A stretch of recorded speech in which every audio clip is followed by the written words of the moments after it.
Chapter 12. It was not quite dawn when Marcel opened his eyes. He could see the skies slow brightening through the window, whose shutters he had not closed last night. He was calmer now. Without telling his parents, he had formed a new plan. He would ride back to Port Vendres right now, to the house of the woman who had given him the message, and he would remember it this time. Writing it all down if he had to, not on a piece of paper though, that was too dangerous. No, he would bring a pen and write it on his skin if he needed to, somewhere under his clothes where no one would ever think to look.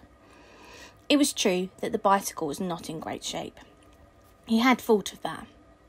He would ride to Arnold's first, and he knew his friend kept his bike unlocked in a small shed behind the house. He would borrow his friend's bike and return it later. Arnold lived so close to school, but he did not ride there, and he would never even know the bicycle was missing.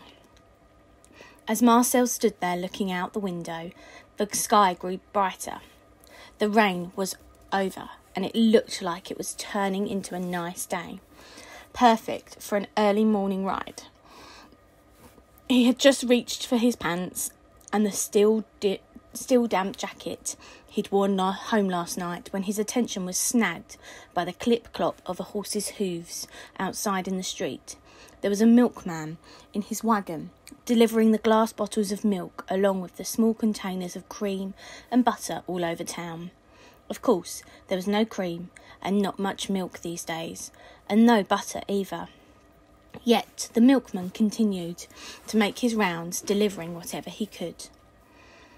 Marcel recognised the horse, an old brown mare with a weakness for peppermints and a long thick tail she swished in rhythm as she walked. The dark red wagon was familiar too, its deep colour coming to life as the sky grew lighter. Suddenly it hit him like a bolt. The milk wagon was the exact colour of the door in St. Geron's.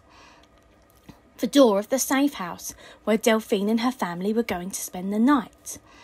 And as soon as he remembered that, he remembered the name of the street too, Rue du Bois. Marcel left the damp jacket where it was and pulled on the rest of his rumpled clothes, including the nubby sweater the woman had given him. Then he went to wake his father. Together they put Marcel's bicycle into the bakery cart and drove to Delphine's house. He took the back streets, avoiding the centre of town, and when they arrived, Papa waited some distance away while Marcel knocked on the door. "It's me, Marcel," he said in a low voice. It was only when Delphine's mother had opened the door that Marcel motioned for Papa to join them. "Who is this?" said Delphine's mother, clearly alarmed. "It's my father," Marcel said. Papa extended his hand, and Delphine's mother grasped it tightly in both of hers. "Thank you for helping us," she said. "It feels like a miracle." Delphine's father shook his hand as well. Papa nodded to both of them. "Not all of us have fallen in league with the devil," he replied. Then he continued, "Can you leave right now? There is no time to waste." Delphine's mother nodded eagerly. "We knew this was coming, so we've eaten. We have everything prepared," said Delphine's father. "Warm boots, warm clothes, gloves, hats and scarves?" Marcel's father asked. "It will be cold in the mountains." "We have all that. Also a flashlight, batteries, a compass and some rope. You never know when it might come in handy."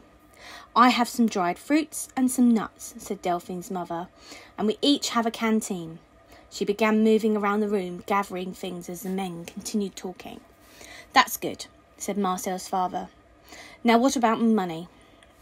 "I have some," Delphine's father said, "and we have some jewellery too." He turned to his wife. "Is everything sewn into the coats?" "The rings, your mother's pins, and her earrings." "All done," she said. "Then we can go," said Marcel's father. "I can't say who will be helping you along the way. The less any one of us know in the chain knows, the better. But I do know there will be help. You may be offered a barn, a wine cellar, or even a cave. It will take us a few hours to get to the safe house. Then you'll have to go over the mountains to cross the border. It will take a day or two, and it won't be easy." "We know," said Delphine's mother, but we have no choice. They all went outside, and as the men were loading backpacks into the bakery wagon, Marcel took Delphine aside. "I won't see you again." He was surprised at how bad this made him feel. "Anyway, I hope you have a safe trip," he added. "Thank you," she said. There was a pause, and then he asked, "Are you afraid?" "So afraid," she burst out. "I understand," Marcel said. "I'd be afraid too, but my father says these people have gotten other families out. They'll get yours out too. Then you'll be in Spain." "I don't speak Spanish," she said. "Not a single word." "You're smart," he said. "You'll learn." She gave him her tiny smile. "I hope so." Then she said, "Keep riding, okay?" "I will." He looked around the yard. "Where's the bike?" He thought longingly of the shiny red bicycle and the gleaming silver bell. "My father painted it black. Then he sold it. He didn't want anyone to recognise it in case they remembered seeing me on it." That was a good idea. But then it made him sad. They'd probably never race together again. Then he had another thought. What about your cat? Marcel remembered the orange cat he'd nearly hit, which was the first time he'd seen Delphine. "My father is going to set her free," Delphine said. "He says she's a good hunter and she'll be all right."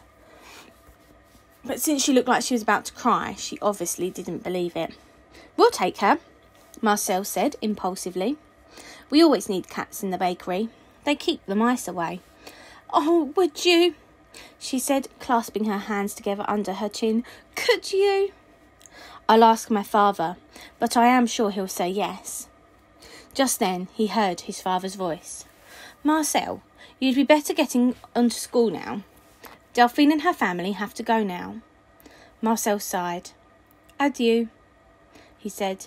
Unlike au revoir, which they said all the time, adieu was the word people used when they were saying goodbye forever. It sounded so mournful. "Adieu," she echoed before walking over to the bakery wagon. Marcel watched as the family climbed inside. His father piled bags of flour and other supplies around them, concealing them as best he could. Then Marcel helped him lay a large piece of oilcloth over everything. Papa climbed onto the wagon and gave the signal to the horse. They were off on their journey. He could only hope and pray they reached their destination safely. Marcel slowly walked over to retrieve his bicycle. He was surprised to feel the prick of tears. He pulled his glasses off and wiped at his eyes. Then he took a deep breath and looked around briefly for the cat. She was nowhere to be found. He would have to come back for her. Marcel rode over towards school on the wobbly bike, which he planned to hide in the alley by the flower shop.